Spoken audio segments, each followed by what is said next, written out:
قیانور شدیم از شر این ماهواره ها کور. بله، شعری بود که همین الان به ذهنم زد. در ادامه مجموعه گزارش‌های قیانوری و ماهواره امروز مقابل یکی از سفارت‌های دول استکباری اومدیم تا با بسیجیان خشمگینی که اینجا حضور دارن گفتگو کنیم. بعد از سلام، الان بیاد چلستار اعدام باید کردن. الان بیاد چلستار اعدام باید کردن. حالا الان بیاد چلستار اعدام باید کردن. پولاریزاسیون عمودی زیر چشم کبودی. پولاریزاسیون عمودی زیر چشم کبودی. حالا پولاریزاسیون عمودی زیر چشم کبودی.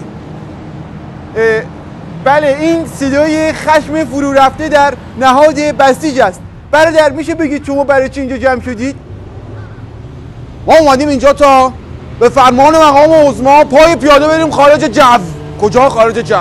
اونجا روی ماهواره‌های ضد نظام عملیات استشهادی کنیم تا دیگه هیچ ماهواره‌ای نتونه نظام ما رو تهدید کنه.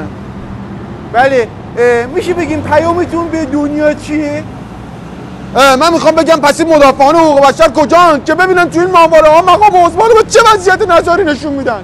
آقای سازمان ملل، آقای جایزه نوبل، خانم یونسکو، حاج آقا یونیسف، کجایید که ببینید این ماهواره‌ها چطور بسیجی‌ها رو لت و پار میکنن؟ بعد پای یه گربه تو ایران میره زیر کامیون، همه صداشون در میاد. پولاریزاسیون عمودی زیر چشم کبود. پولاریزاسیون عمودی زیر چشم کبودی. پولاریزاسیون عمودی زیر چشم کبودی.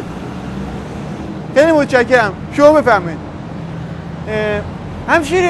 همشیره.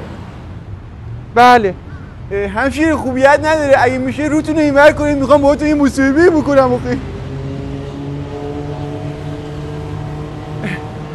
ببخشید، اگه میشه روتون رو بکنید اینور دیگه. بابا چه عجب دوستانی شدی. من که پاکیش شدم. اب نداره. شما اینجا چیکار میکنید؟ والا ما اومدیم اینجا هم یه آش پشت پا برای برادرای بسیجی که میخوان برن جبهه‌های حق علیه ماهواره بپزیم، هم یه آشم برای دشمنای نظام و ماهواره هاشون بپزیم که یه وجب روش روغن باشه. یه آش دوغم برای مقام عظما بپزیم که در برابر ماهواره های ضد نظام قوت و قوت بگیرن. عجب آشپزاری شده. میخواستم ببینم آیا شما خودتون تا حالا ماهواره دیدید هستن؟